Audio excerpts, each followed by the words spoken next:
어제 저희도 좀 이 소식을 전해드렸었는데 서울 전 지역에 많은 비가 내리면서 극한호우 재난 문자까지 일부 지역엔 발송이 됐었습니다.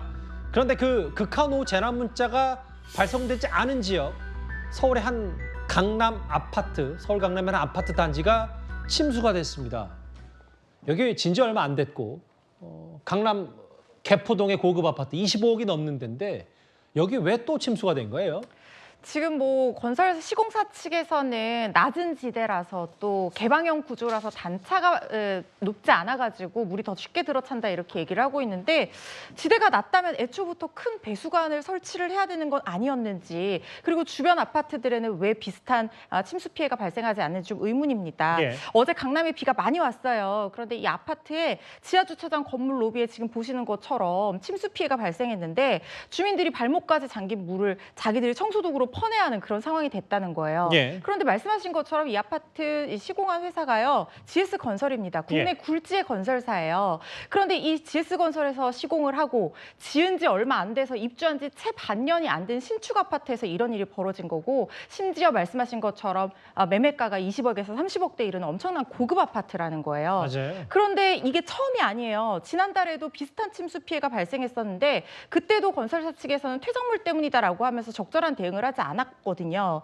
지금 이렇게 하자가 있다고 하는 것은 부실공사가 아니라는 얘기를 하고 있는 건데, 설령 이 도면대로 그대로 시공이 됐다라고 하더라도요, 아파트 시설물이 통상 갖춰야 될 안전성 갖추지 못했다고 하면 설계상 하자가 있는 걸로 보는 것이 우리 법원 입장입니다. 이 부분 빨리 하자 진단해서 보수공사 돼야 될 것 같고, 더 걱정은요, 주 후반에 비가 더 많이 예보가 되어 있습니다. 내일도 많이 온다 그러던데. 그렇습니다. 예. 임시 방편으로라도 빨리 대책 마련해서 사고 나지 않도록 해야 될 것 같습니다. 그 GS건설 측은 이 개포동이 지대가 낮기 때문에 서울 강남에서 부실 시공 아니다라고 얘기를 하고 있는데, 이게 사실 GS건설이 뉴스에 소환된 게 이번이 최근에 처음은 아니고, 또 인천에 이제 아파트 지하 주차장 붕괴, 이번 거까지 얘기가 나오면서 많이 여론들이 좀 좋지는 않은 건 분명한 것 같아요. 그렇죠. GS건설이 부실공사가 아니다 이렇게 예민하게 반응하는 이유가 뭐냐면요, 이 GS건설이 이딴 부실공사 의혹에 휩싸인 그런 전력이 있습니다. 지난 4월에 인천 검단 아파트 지하주차장 붕괴 사고가 있었는데, 이 지하주차장을 건설한 건설사가 바로 GS건설이었거든요. 그런데 조사를 해봤더니 철근이 누락되고 저강도 콘크리트를 사용하고 이런 점들이 발견이 된 거예요.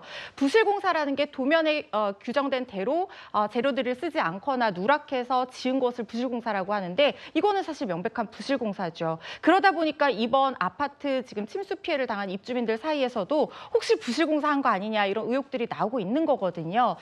그런데 말씀드린 것처럼 도면대로 시공이 됐다고 하더라도 안전성과 기능성을 갖추어야 되는 것이, 통상 기대되는 안전성 정도는 갖추어야 되기 때문에 이 부분은 시공사 측에서 책임을 져야 되는 것이 아닌가 싶습니다. 예. 이게 좀 내일도 큰 비가 내린다고 합니다. 많은 비가 내린다는 예보가 나왔으니까요.